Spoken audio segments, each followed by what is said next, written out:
ആമാശയ സംബന്ധമായ രോഗങ്ങൾ അത് പല രീതിയിലാണ് നമുക്ക് കാണാറ്. ചിലർക്ക് വയറിന്റെ എരിച്ചിൽ അല്ലെങ്കിൽ അസിഡിറ്റി പോലെയുള്ള പ്രശ്നങ്ങൾ, മറ്റു ചിലർക്കാണെങ്കിൽ വയറുവേദന, അൾസറിൻ്റെതായ ബുദ്ധിമുട്ടുകൾ, ഗ്യാസ് ട്രബിൾ, പല കാരണങ്ങൾ കൊണ്ട് പലരും ബ്രേക്ക്ഫാസ്റ്റ് സ്കിപ്പ് ചെയ്യും.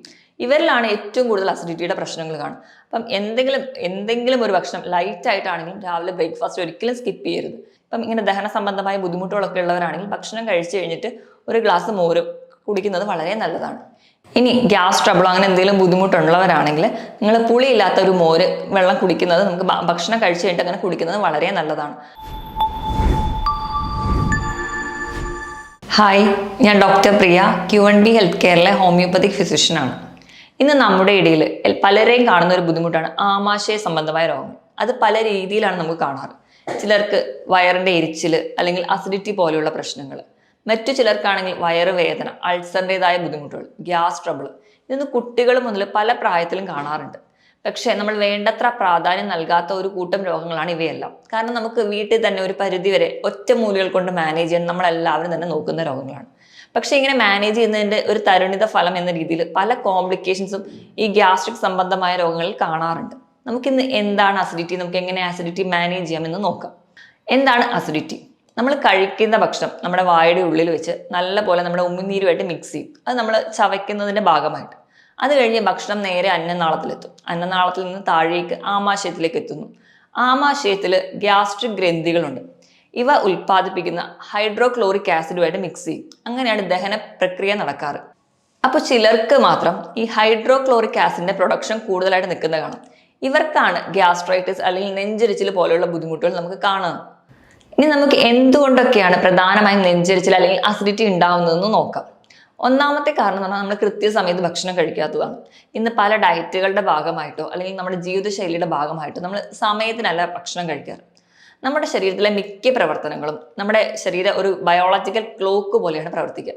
മെലറ്റോണിൻ എന്ന് പറയുന്ന ഒരു ഹോർമോണിന്റെ സഹായത്തോടെ. അതായത് നമ്മൾ ഉറങ്ങുമ്പോൾ ഇപ്പം നമുക്കറിയാം, ഒരാഴ്ച നമ്മൾ കൃത്യം 6 മണിക്ക് എണീറ്റാൽ നമ്മൾ സ്വാഭാവികമായിട്ടും അടുത്ത ദിവസം 6 മണിക്ക് തന്നെ എണീക്കും.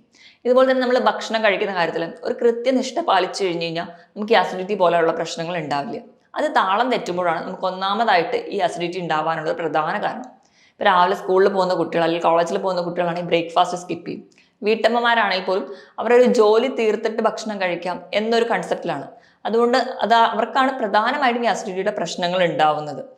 രണ്ടാമതായിട്ട് നമ്മുടെ ഒരു മലയാളികളുടെ പ്രധാന ശീലമാണ് ഭക്ഷണം വയറ് നിറച്ച് കഴിച്ചിട്ട് ഉടനെ പോയി കിടക്കുക. ഇതാണ് അസിഡിറ്റി ഉണ്ടാവാനുള്ള രണ്ടാമതായി പറയുന്ന പ്രധാന കാരണം. മൂന്നാമതായി എടുക്കുകയാണെങ്കിൽ നമ്മുടെ ഭക്ഷണ രീതികളാണ്. ഭക്ഷണ രീതികളിൽ നമുക്കറിയാം, മറ്റ് പല രാജ്യങ്ങളിലും വെച്ച് നോക്കുകയാണെങ്കിൽ നമ്മൾ ഇന്ത്യക്കാർ, പ്രത്യേകിച്ച് മലയാളികൾ, ഓവറായിട്ട് മസാല യൂസ് ചെയ്യും. അമിതമായിട്ട് എരിവുള്ള ഭക്ഷണങ്ങൾ കഴിക്കുക. ഇത് സ്ഥിരമായി കഴിക്കുന്നതും നമ്മുടെ ഈ ഗ്യാസ്ട്രിക് മ്യൂക്കോസിനെ സ്റ്റിമുലേറ്റ് ചെയ്യുകയും അതുവഴി നമുക്ക് ആസിഡ് പ്രൊഡക്ഷൻ കൂടാൻ കാരണമാണ്.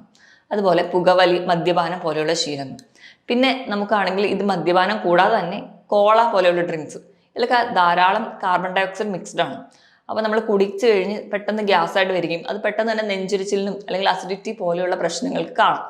ഇത് കൂടാതെ തന്നെ മാനസിക സമ്മർദ്ദം, ജോലി സംബന്ധമായിട്ടോ അല്ലെങ്കിൽ നമ്മുടെ കുടുംബ സംബന്ധമായിട്ടോ എന്തെങ്കിലും മാനസിക സമ്മർദ്ദവും ഉള്ളവർക്കും, ഈ ഒരു സ്ട്രെസ്സും ടെൻഷനും ഒക്കെ ഉള്ളവർക്കും അസിഡിറ്റി കൂടുതലായിട്ട് നിൽക്കുന്നത് നമുക്ക് കാണാം.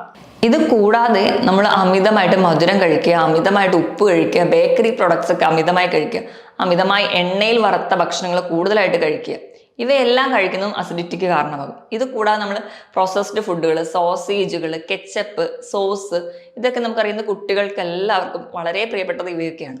ഇത് അമിതമായി കഴിക്കുകയും അതുപോലെ തന്നെ ഒരുപാട് പ്രിസർവേറ്റീവ്സ്, പ്രധാനമായിട്ടും അജിനോമോട്ടോ അല്ലെങ്കിൽ നമ്മുടെ വീട്ടിലൊക്കെ ഉണ്ടാക്കുന്ന അച്ചാർ അല്ലാതെ പുറത്തുനിന്ന് മേടിക്കുന്ന അച്ചാറുകളിലൊക്കെ ധാരാളം അജിനോമോട്ടോയും അല്ലെങ്കിൽ മറ്റ് പ്രിസർവേറ്റീവ്സ് ഒക്കെ ഉണ്ടാവാറുണ്ട്. ഇതിന്റെ ഭാഗമായിട്ട് അസിഡിറ്റി ഉണ്ടാവും. അതുപോലെ തന്നെ നമ്മൾ കഴിക്കുന്ന ഭക്ഷണത്തിൽ നാരിന്റെ അളവ് കുറവാണെങ്കിൽ, ഇന്ന് നമ്മുടെ ഒരു ലൈഫ് സ്റ്റൈൽ വെച്ചിട്ട് നാരടങ്ങിയ ഭക്ഷണങ്ങളോ പച്ചക്കറികളോ നമ്മൾ വളരെ കുറച്ചേ കഴിക്കാറുള്ളൂ. അതിന്റെ ഭാഗമായിട്ടും ഇന്ന് അസിഡിറ്റി പോലെയുള്ള ബുദ്ധിമുട്ടുകൾ നമ്മുടെ ഇടയിൽ കോമൺ ആയി കാണുന്നുണ്ട്.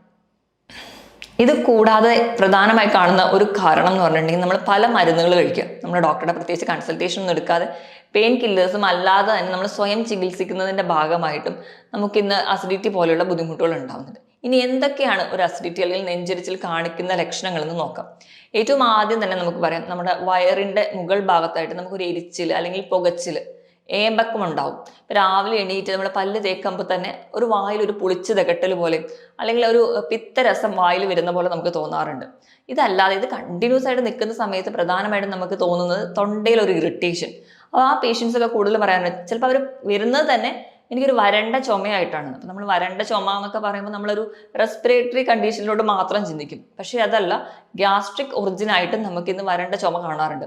അപ്പം ഈ ഒരു എരിവിൻ്റെ ഇറിറ്റേഷൻ എപ്പോഴും തൊണ്ടയിൽ വരുന്നത് കൊണ്ട് തന്നെ നമുക്ക് ഡ്രൈ കഫായിട്ട് പ്രസൻറ്റ് ചെയ്യാറുണ്ട്. ഇതല്ലാതെ തന്നെ അവർക്ക് വയറുവേദന, കുഞ്ഞുങ്ങളൊക്കെ ആണെങ്കിലും അവർക്ക് കൂടുതലും വയറുവേദനയായിട്ടായിരിക്കും പറയുക. അവർക്ക് നെഞ്ചരിച്ചിലോ ചിലപ്പോൾ ആ ഒരു പുളിച്ചത് കേട്ടലോ കൃത്യമായിട്ട് ഡിഫറൻഷ്യേറ്റ് ചെയ്യാൻ പറ്റാതെ വരുമ്പോൾ അവർ കൂടുതലും വയറുവേദനയായിട്ടായിരിക്കും പ്രസൻറ്റ് ചെയ്യുക. ഇങ്ങനെ വരുമ്പോൾ ഭക്ഷണം കൃത്യമായി ദഹിക്കാതെ വരും.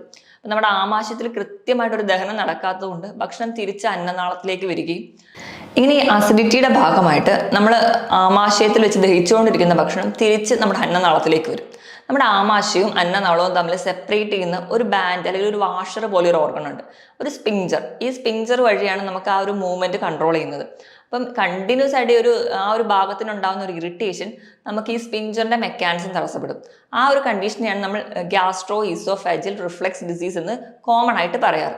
ഇങ്ങനെയുള്ള പല പ്രശ്നങ്ങളും ഈ ഒരു നമ്മൾ നിസ്സാരമായി കാണുന്ന നെഞ്ചരിച്ചിലോ അല്ലെങ്കിൽ പുളിച്ചു തകിട്ടിൽ നിന്നോ ഉണ്ടാവുന്നുണ്ട്. ഇത് കൂടാതെ നമുക്കറിയാം നമ്മുടെ വായിൽ അൾസറുകൾ ഇടയ്ക്കിടയ്ക്ക് വരും. പല ആൾക്കാരും പറയുന്നതാണ് ചിലപ്പം വായിൽ പുണ്ണ്. പക്ഷെ നമ്മൾ അതിന് വേണ്ടിയിട്ട് മാത്രം ഒന്ന് ചികിത്സിക്കുമ്പോൾ ഇതിന്റെ ബേസിക് കാരണം എന്ന് പറഞ്ഞാൽ ചിലപ്പോൾ നമ്മുടെ വയറ് ശരിയല്ലാത്തതുകൊണ്ടായിരിക്കും. അപ്പം ഇങ്ങനെ പല രീതിയിലുള്ള ലക്ഷണങ്ങളായിട്ടായിരിക്കും നമ്മുടെ അടുത്ത് ചുറ്റിനും കാണുന്ന പല ആൾക്കാരിലും പ്രസന്റ് ചെയ്യാറ്. ഇതൊക്കെയാണ് പ്രധാനമായിട്ടും അസിഡിറ്റി കാണിക്കുന്ന ലക്ഷണങ്ങൾ. ഇനി നമ്മൾ എങ്ങനെ തിരിച്ചറിയാൻ പറ്റും? അപ്പം നമ്മൾ ഈ ലക്ഷണങ്ങളൊക്കെ കേൾക്കുകയും അവരുടെ ഒരു ലൈഫ് സ്റ്റൈൽ ആദ്യം മനസ്സിലാക്കുകയും ചെയ്യും. പിന്നെ നമ്മൾ ഈ അൾസർ അല്ലെങ്കിൽ അസിഡിറ്റി കൂടിക്കൂടി നിൽക്കുമ്പോൾ നമ്മുടെ വയറിനുള്ളിൽ ഗ്യാസ്ട്രിക് അൾസർ എന്ന് പറയുന്ന ഒരു കണ്ടീഷനിലോട്ട് മാറും. അതായത് നമ്മുടെ ഉള്ളിലുള്ള ആ ഒരു പാളി മാറി അവിടെ ഒരു അൾസർ പോലെ വയറിൽ വരുന്നത്. ഈ അൾസറൊക്കെ വരുമ്പോൾ നമ്മളത് കൂടുതൽ ശ്രദ്ധിക്കുന്ന ഗ്യാസ്ട്രിക് ക്യാൻസർ പോലെ വരെ ആവാം. അപ്പം നമ്മൾ തിരിച്ചറിയാൻ വേണ്ടിയിട്ട് എപ്പോഴും ഒരു അപ്പർ എൻഡോസ്കോപ്പിയാണ് ചെയ്യാറ്. അപ്പം എൻഡോസ്കോപ്പി ചെയ്യുമ്പോൾ നമുക്കറിയാം എന്തെങ്കിലും അൾസറൊക്കെ ഉണ്ടെങ്കിൽ നമുക്ക് തിരിച്ചറിയാൻ പറ്റും. അപ്പോൾ അതിനനുസരിച്ചൊരു മാനേജ്മെൻ്റാണ് നമ്മൾ കൊടുക്കാറ്. എപ്പോഴും ഈ വയറിൻ്റെ സംബന്ധമായ രോഗങ്ങളെ തിരിച്ചറിയുമ്പോൾ എന്തുകൊണ്ടാണ് ഈ രോഗങ്ങൾ ഉണ്ടാവുന്നതെന്ന് നമ്മൾ ആദ്യം മനസ്സിലാക്കണം. അങ്ങനെ മനസ്സിലാക്കി കഴിഞ്ഞാൽ അത് ഒഴിവാക്കിയ ഒരു പരിധി വരെ നമുക്ക് ഈ പ്രശ്നങ്ങളൊക്കെ ഒഴിവാക്കാം. അപ്പം നമ്മൾ പ്രധാനമായിട്ടും നിങ്ങളുടെ അടുത്ത് വരുന്ന പേഷ്യൻസിനോട് ഞങ്ങൾ ആദ്യം എന്തൊക്കെ ഒരു കേസ് എടുത്തിട്ട് കൃത്യമായിട്ട് എന്താണ് കാരണം എന്ന് കണ്ടുപിടിക്കുകയും അത് ഒഴിവാക്കുകയും മൊത്തത്തിൽ അവരുടെ ലൈഫ് സ്റ്റൈൽ അല്ലെങ്കിൽ അവരുടെ ഡയറ്റ് ഒന്ന് മാനേജ് ചെയ്യണം ആദ്യം ചെയ്യുക. അതിൽ നിന്ന് നമുക്ക് നല്ലൊരു റിസൾട്ട് കിട്ടും. അങ്ങനെയാണ് പ്രധാനമായിട്ടും നമ്മളിവിടെ അസിഡിറ്റി ട്രീറ്റ് ചെയ്യാറ്. ഇനി നമുക്ക് അസിഡിറ്റി എങ്ങനെ മാനേജ് ചെയ്യാമെന്ന് നോക്കാം. അപ്പം ഇതിൻ്റെ മാനേജ്മെൻറ്റിൻ്റെ ഭാഗമായിട്ട് ഏറ്റവും ആദ്യം നമ്മൾ പറയാറുള്ളത് കൃത്യസമയത്ത് ഭക്ഷണം കഴിക്കുക. അതായത് നമ്മുടെ 2 മീലിനിടയിൽ ഒരു 6 മണിക്കൂറിൽ കൂടാതിരിക്കുക. അപ്പം പലരും രാവിലത്തെ ബ്രേക്ക്ഫാസ്റ്റ് സ്കിപ്പ് ചെയ്യാറുണ്ട് വണ്ണം കുറയ്ക്കാൻ വേണ്ടിയിട്ട്, അല്ലെങ്കിൽ മറ്റ് പല സാഹചര്യങ്ങളും പറഞ്ഞ്, അല്ലെങ്കിൽ ജോലിക്ക് നേരത്തെ പോകണം, അങ്ങനെ പല കാരണങ്ങൾ കൊണ്ട് പലരും ബ്രേക്ക്ഫാസ്റ്റ് സ്കിപ്പ് ചെയ്യും. ഇവരിലാണ് ഏറ്റവും കൂടുതൽ അസിഡിറ്റിയുടെ പ്രശ്നങ്ങൾ കാണും. അപ്പം എന്തെങ്കിലും ഒരു ഭക്ഷണം ലൈറ്റ് ആയിട്ടാണെങ്കിലും രാവിലെ ബ്രേക്ക്ഫാസ്റ്റ് ഒരിക്കലും സ്കിപ്പ് ചെയ്യരുത്. രണ്ടാമതായിട്ട് ഭക്ഷണം കഴിച്ച ഉടനെ കിടക്കാതിരിക്കുക. ഭക്ഷണത്തിന് കിടക്കുന്നതിന് ഒരു 2-3 മണിക്കൂർ മുമ്പിൽ നിങ്ങൾക്ക് ഭക്ഷണം കഴിക്കാൻ വേണ്ടി ശ്രദ്ധിക്കുക. ഒരിക്കലും നമുക്കറിയാം, നമ്മൾ ഉച്ചയ്ക്കാണെങ്കിലും ഒരു സമയം കിട്ടിക്കഴിഞ്ഞാൽ ഭക്ഷണം കഴിക്കാൻ നേരെ കിടക്കുക. രാത്രിയാണെങ്കിലും ആ ഒരു ശീലമാണ്. ഈ 2-3 മണിക്കൂർ മുൻപ് ഭക്ഷണം കഴിക്കുന്നതിനോടൊപ്പം തന്നെ നമ്മൾ രാത്രി ഭക്ഷണം കഴിക്കുമ്പോൾ വയറ് നിറച്ച് ഹെവി ആയി കഴിക്കാതെ എപ്പോഴും ഒരു അരച്ചാൺ വയറ് ഒഴിവാക്കിയിടാൻ വേണ്ടി ശ്രദ്ധിക്കുക. എപ്പോഴും നമ്മൾ പഴയ ആൾക്കാർ തന്നെ പറയാറുണ്ട്, അപ്പോൾ വയറ് നിറച്ച് രാത്രി ഭക്ഷണം കഴിച്ച് കിടക്കാതെ കുറച്ച് ഗ്യാപ്പ് ഇട്ട് കിടക്കാൻ വേണ്ടി നിങ്ങൾ ശ്രദ്ധിക്കുക. ഇങ്ങനെ നിറച്ച് കിടക്കുമ്പോൾ നമുക്ക് വീണ്ടും ആ ഒരു ഗ്യാസ്ട്രോ ഈസോഫാജിയൽ റിഫ്ലക്സ് വന്നിട്ട് നമുക്ക് അസിഡിറ്റി കൂടാൻ കാരണമാകും. അടുത്തതായിട്ട് നമ്മൾ ഒഴിവാക്കേണ്ട ഭക്ഷണങ്ങൾ, പ്രധാനമായും നമ്മൾ ഒഴിവാക്കേണ്ടത് അമിതമായിട്ട് സോസും കെച്ചപ്പും അല്ലെങ്കിൽ അമിതമായിട്ട് എരിവുള്ള ഭക്ഷണം. ഇപ്പം മസാലകളൊക്കെ ആണെങ്കിൽ നമുക്ക് നല്ലൊരു താല്പര്യമുള്ളതാണ്. അതിൽ കുരുമുളക് എന്ന് പറയുന്നത് ഭയങ്കരമായിട്ട് ഗ്യാസ്ട്രിക് ഇറിറ്റേഷൻ ഉണ്ടാകുന്നത്. നിങ്ങൾ മസാലയിലൊക്കെ കഴിവതും കുരുമുളക് ഒഴിവാക്കാൻ വേണ്ടി ശ്രദ്ധിക്കുക. അതോടൊപ്പം തന്നെ ഇപ്പോൾ റെഡ് മീറ്റിൻ്റെ, അതായത് നമ്മുടെ പോത്തിറച്ചി, പന്നിയിറച്ചി, ഇവയൊക്കെ റെഡ് മീറ്റ് വിഭാഗത്തിൽപ്പെടുന്നത്, ഇവയുടെ ഉപയോഗം കുറയ്ക്കുക. നിങ്ങൾ അതുപോലെ തന്നെ കാർബണേറ്റഡ് ഡ്രിങ്ക്സ്, അതുപോലെ പുകവലി, മദ്യപാനം പോലെയുള്ള ശീലങ്ങളുള്ളവരാണെങ്കിൽ മാക്സിമം അത് ആദ്യം തന്നെ ഒഴിവാക്കുക. കാരണം ഈ ഒരു ശീലം ഉണ്ടെങ്കിൽ നമുക്ക് അസിഡിറ്റി ആയിട്ടാണ് ആദ്യം പ്രസന്റ് ചെയ്യുക. പക്ഷേ ഈ ശീലം ഉണ്ടെങ്കിൽ പെട്ടെന്ന് തന്നെ അൾസർ ആവുകയും അതൊരു ഗ്യാസ്ട്രിക് ക്യാൻസറിലോട്ട് പെട്ടെന്ന് പോകാൻ നമുക്ക് കാരണമാകും. അപ്പോൾ മാക്സിമം ഇതൊക്കെ ഒഴിവാക്കുക. പിന്നെ പ്രിസർവേറ്റീവ്സ് അടങ്ങിയിട്ടുള്ള ഭക്ഷണങ്ങൾ, നമുക്കറിയാം നമ്മൾ കടയിൽ നിന്ന് വാങ്ങുന്ന ഹാഫ് കുക്ക്ഡ് ആയിട്ടുള്ള ഭക്ഷണങ്ങളിലെല്ലാം പ്രിസർവേറ്റീവ്സ് ഉണ്ട്. ഇപ്പം നമ്മുടെ വീട്ടിലുണ്ടാക്കുന്ന അല്ലാത്ത മറ്റ് അച്ചാറുകൾ പോലെയുള്ളതിലോ അല്ലെങ്കിൽ അജിനോമോട്ടോ അടങ്ങിയ ഒരുപാട് ഭക്ഷണങ്ങൾ, അമിതമായിട്ട് അതുപോലെ തന്നെ മധുരം, ഉപ്പ്, ബേക്കറി ഐറ്റംസിലൊക്കെ നമുക്കറിയാം ഹൈ ഫ്രക്ടോസ് കോൺ സിറപ്പാണ് യൂസ് ചെയ്യുന്നത്. ഇതൊക്കെ നമ്മുടെ കുടലിന് അമിതമായിട്ട് യൂസ് ചെയ്യുമ്പോൾ ഇറിറ്റേഷൻ ഉണ്ടാകും. ഇത് കഴിവതും ഒഴിവാക്കുക. ഈ ഭക്ഷണങ്ങളോടൊപ്പം തന്നെ നമ്മൾ പുളിയുള്ള ഫ്രൂട്ട്സ് അധികമായി കഴിക്കാതിരിക്കുക. വൈറ്റമിൻ സി ഗ്രൂപ്പിൽ പെടുന്ന എല്ലാ ഫ്രൂട്ട്സും മിക്കവാറും പുളിയുള്ളവയായിരിക്കും. ഇവ അധികമായി കഴിക്കാതിരിക്കുക. അതുപോലെ തന്നെ വെറും വയറ്റിൽ ചായയോ കാപ്പിയോ കുടിക്കാതിരിക്കുക. എപ്പോഴും രാവിലെ എണീറ്റ് മോർണിംഗ് തന്നെ ഒരു 2 ഗ്ലാസ് ഇളം ചൂടുവെള്ളം കുടിക്കുക. ഇതല്ലാതെ അമിതമായിട്ട് ചായ കാപ്പി ഡിപ്പെൻഡ് ചെയ്യുന്നവർക്കും ഈ ഗ്യാസ്ട്രിക് ഇറിറ്റേഷൻ കൂടുതലായിട്ട് നിൽക്കാം. ഇനി അസിഡിറ്റിയുടെ പ്രശ്നം അമിതമായിട്ടുള്ളവരാണെങ്കിൽ നിങ്ങളുടെ തല ഒരു 35 to 45 ഡിഗ്രിയിൽ ചെരിച്ച് വേണം കിടക്കാൻ. അതായത് ഒരു 2 തലയണ വെച്ചിട്ട് നിങ്ങളൊരു സ്ലാൻഡിങ് പൊസിഷനിൽ കിടക്കാൻ വേണ്ടി ശ്രദ്ധിക്കുക. ഇങ്ങനെ കിടക്കുമ്പോൾ നിങ്ങൾക്ക് അസിഡിറ്റി അല്ലെങ്കിൽ പുളിച്ച് തികട്ടൽ കുറയ്ക്കാൻ പറ്റും. അതുപോലെ ആവശ്യമില്ലാതെ പെയിൻ കില്ലേഴ്സോ മരുന്നുകളോ കഴിക്കാതിരിക്കുക. ഇതൊക്കെ ചെയ്തു കഴിഞ്ഞാൽ ഒരു പരിധി വരെ നമുക്ക് അസിഡിറ്റി കുറയ്ക്കാം. അതുപോലെ നിങ്ങൾ ഭക്ഷണം കഴിക്കുമ്പോൾ നിങ്ങളുടെ വയലിൽ തന്നെ വെച്ചിട്ട് ചവച്ചരച്ച് കഴിക്കാൻ വേണ്ടി ശ്രദ്ധിക്കുക. അപ്പം നമ്മുടെ ഉമിനീരുമായിട്ട് നല്ലപോലെ നമ്മുടെ ഫുഡ് മിക്സ് ആവുകയും ഒരുവിധമുള്ള ഡൈജഷൻ നമുക്ക് അവിടെ നടക്കും. പിന്നെ നിങ്ങൾ കുടിക്കുന്ന വെള്ളം എപ്പോഴും നിങ്ങളുടെ ഭക്ഷണത്തിന് 1/2 മണിക്കൂർ മുൻപ് കുടിക്കാൻ വേണ്ടി ശ്രദ്ധിക്കുക. ഒരിക്കലും ഭക്ഷണത്തിനോടൊപ്പം വെള്ളം കുടിക്കാതിരിക്കുക. കാരണം എന്താണെന്ന് വെച്ച് കഴിഞ്ഞാൽ നമ്മൾ ഭക്ഷണത്തിനോടൊപ്പം വെള്ളം കുടിക്കുക അല്ലെങ്കിൽ ഭക്ഷണം കഴിച്ച ഉടനെ വെള്ളം കുടിക്കുമ്പോൾ നമ്മുടെ ഭക്ഷണം ഒരുപാട് ഡൈല്യൂട്ട് ചെയ്യും. ഇങ്ങനെ ഡൈല്യൂട്ട് ആവുന്നതിൻ്റെ ഭാഗമായിട്ട് ആമാശയത്തിൽ ഇങ്ങനെ ഭക്ഷണം കെട്ടിക്കിടക്കും. അമിതമായിട്ട് ആമാശയത്തിൽ ഭക്ഷണം കെട്ടിക്കിടക്കുന്നതിൻ്റെ ഭാഗമായിട്ടാണ് നെഞ്ചിരിച്ചിൽ ഉണ്ടാവാറ്. നമ്മൾ ആമാശയത്തിലുള്ള ആ ഒരു ഡൈജഷൻ കഴിഞ്ഞ ഉടനെ അത് വൻകുടലിലോട്ടും ചെറുകുടലിലോട്ടും പോവേണ്ടതാണ്. ഇങ്ങനെ പോകാതെ വരുന്നതിൻ്റെ ഭാഗമായിട്ട് നമുക്ക് നെഞ്ചരിച്ചിലും പുളിച്ചു തേട്ടലും ഉണ്ടാവും. ഈ പറഞ്ഞ കാര്യങ്ങളൊക്കെ ഒഴിവാക്കുകയാണെങ്കിൽ ഒരു പരിധി വരെയൊക്കെ നമുക്ക് അസിഡിറ്റി കുറയ്ക്കാം. ഇനി നമ്മൾ ചെയ്യേണ്ടതല്ലേ കഴിക്കേണ്ട ഭക്ഷണങ്ങൾ എന്തൊക്കെയാണെന്ന് നോക്കാം. നമ്മൾ കഴിക്കേണ്ട ഭക്ഷണങ്ങൾ എടുക്കുമ്പോൾ ഫ്രൂട്ട്സ് ധാരാളമായി കഴിക്കാം. എപ്പോഴും പക്ഷേ അത് നമ്മുടെ ഒരു ഹെവി മീലിനോടൊപ്പം ഫ്രൂട്ട്സ് കഴിക്കാതിരിക്കുക. അങ്ങനെയാകുമ്പോൾ നമ്മുടെ ഒരു ദഹനം കൃത്യമായി നടക്കില്ല. അപ്പോൾ ഫ്രൂട്ട്സിന് വേണ്ടി തന്നെ നമ്മളൊരു സമയം കണ്ടെത്തി ഫ്രൂട്ട്സ് ആയിട്ട് മാത്രം കഴിക്കുക. അല്ലാതെ ഒരിക്കലും ചോറ് കഴിച്ച് കഴിഞ്ഞിട്ട് പഴം കഴിക്കുക, ആ ഒരു ശീലം നമ്മൾ ഒഴിവാക്കുക. ഇനി എന്തൊക്കെ ഭക്ഷണം നമ്മൾ കഴിക്കണമെന്ന് നോക്കാം. അധികം പുളിയില്ലാത്ത ഫ്രൂട്ട്സ് ഒക്കെ കഴിക്കാം. തണ്ണിമത്തനും കുക്കുംബറും ഒക്കെ വളരെ നല്ലൊരു ഓപ്ഷനാണ്. അത് നമ്മുടെ വയറിനെ കുറച്ചുകൂടെ തണുപ്പിച്ച് നിർത്താൻ നമ്മളെ സഹായിക്കും. അതോടൊപ്പം തന്നെ നമ്മൾ ഫ്രൂട്ട്സ് കഴിക്കുമ്പോൾ ശ്രദ്ധിക്കേണ്ടത് നമ്മളൊരു ഹെവി മീലിനോടൊപ്പം ഫ്രൂട്ട്സ് കഴിക്കാതിരിക്കുക. അതാവുമ്പോൾ നമ്മുടെ ഡൈജഷൻ പ്രോപ്പറായിട്ട് നടക്കില്ല. അതിന് പകരം ഫ്രൂട്ട്സിന് തന്നെ ഒരു സമയം കണ്ടെത്തിക്കുക. നിങ്ങൾ എന്നും ഫ്രൂട്ട്സ് കഴിക്കാൻ ശ്രദ്ധിക്കുകയും വേണം. അതുപോലെ നാരടങ്ങിയ ഭക്ഷണങ്ങൾ കൂടുതലായിട്ട് കഴിക്കുക. പച്ചക്കറികൾ കൂടുതലായിട്ട് കഴിക്കുക. ഇലക്കറികൾ ധാരാളം ഭക്ഷണത്തിൽ ഉൾപ്പെടുത്തുക. നിങ്ങൾ തൈര് എന്നും കഴിക്കുന്നത് നമുക്കൊരു 1 മാസം കൊണ്ട് തന്നെ നല്ലൊരു റിസൾട്ട് കിട്ടും.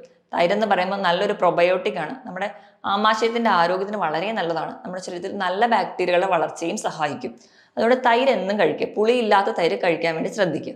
ഇപ്പം ഇങ്ങനെ ദഹന സംബന്ധമായ ബുദ്ധിമുട്ടുകളൊക്കെ ഉള്ളവരാണെങ്കിൽ ഭക്ഷണം കഴിച്ചു കഴിഞ്ഞിട്ട് ഒരു ഗ്ലാസ് മോര് കുടിക്കുന്നത് വളരെ നല്ലതാണ്. ഇനി ഗ്യാസ് ട്രബിളോ അങ്ങനെ എന്തെങ്കിലും ബുദ്ധിമുട്ടുള്ളവരാണെങ്കിൽ നിങ്ങൾ പുളിയില്ലാത്ത ഒരു മോര് വെള്ളം കുടിക്കുന്നത് നമുക്ക് ഭക്ഷണം കഴിച്ചു കഴിഞ്ഞിട്ട് അങ്ങനെ കുടിക്കുന്നത് വളരെ നല്ലതാണ്. അതോടൊപ്പം തന്നെ ആവശ്യമില്ലാത്ത മരുന്നുകൾ കഴിക്കുന്ന ശീലം നിർത്തിയിട്ട് എപ്പോഴും ഒരു ഡോക്ടറുടെ കൺസൾട്ടേഷനോടുകൂടി മാത്രം മരുന്നുകൾ കഴിക്കുക. ഇങ്ങനെയൊക്കെ ചെയ്യുകയാണെങ്കിൽ അല്ലെങ്കിൽ നമ്മുടെ ലൈഫ് സ്റ്റൈലിൽ ഇങ്ങനെയൊക്കെയുള്ള ഒരു മോഡിഫിക്കേഷൻ വരുത്തുകയാണെങ്കിൽ നമുക്ക് ഒരു പരിധി വരെ അസിഡിറ്റി പോലെയുള്ള പ്രശ്നങ്ങൾ നിങ്ങൾക്ക് കുറയ്ക്കാം. ഇത് കൂടാതെ തന്നെ ഇപ്പം അമിതവണ്ണമൊക്കെ ഉള്ളവരാണെങ്കിൽ അല്ലെങ്കിൽ വയറ് ചാടി കുടവയറ് പോലെയുള്ള പ്രശ്നമുള്ളവർക്കും അസിഡിറ്റി കാണാറുണ്ട്. അപ്പം അങ്ങനെയൊക്കെ ഉള്ളവരാണെങ്കിൽ നിങ്ങളുടെ ബോഡി വെയിറ്റ് ഒരു 8 മുതൽ 10 കിലോ വരെ കുറയ്ക്കുക. അതായത് നിങ്ങളുടെ ആവറേജ് ബോഡി ഹൈറ്റിനോടൊപ്പം തന്നെ വെയിറ്റും കൂടി മെയിൻറ്റെയിൻ ചെയ്യാൻ വേണ്ടി ശ്രദ്ധിക്കുക. അങ്ങനെ ചെയ്താലും നമുക്ക് നല്ലൊരു റിസൾട്ട് കിട്ടും. കൃത്യമായിട്ട് വ്യായാമം ചെയ്യുക. അതുപോലെ തന്നെ നിങ്ങളുടെ ലൈഫ് സ്റ്റൈലിൻ്റെ ഭാഗമായിട്ട് 2 മുതൽ 3 ലിറ്ററോളം വെള്ളം കുടിക്കാൻ വേണ്ടി ശ്രദ്ധിക്കുക. ഇങ്ങനെയൊക്കെ ചെയ്തു കഴിഞ്ഞാൽ ഒരു പരിധി വരെ നമുക്ക് അസിഡിറ്റി പോലെയുള്ള ബുദ്ധിമുട്ടുകൾ ഉണ്ടാവാതിരിക്കുക. ഇനി ഹോമിയോപ്പതിൻ്റെ കാര്യം എടുക്കുകയാണെങ്കിൽ ഹോമിയോപ്പതിയിൽ ഫലപ്രദമായ ചികിത്സ അസിഡിറ്റിക്ക് ഉണ്ട്. നമ്മൾ തുടക്കത്തിലേ ചികിത്സിക്കുകയാണെങ്കിൽ ഈസി ആയിട്ട് കൺട്രോൾ ചെയ്യാൻ പറ്റുന്ന ഒരു കണ്ടീഷനാണ്. മറ്റൊരു ഹെൽത്ത് ടോപ്പിക്കുമായിട്ട് വീണ്ടും കാണുന്നത് വരെ നന്ദി.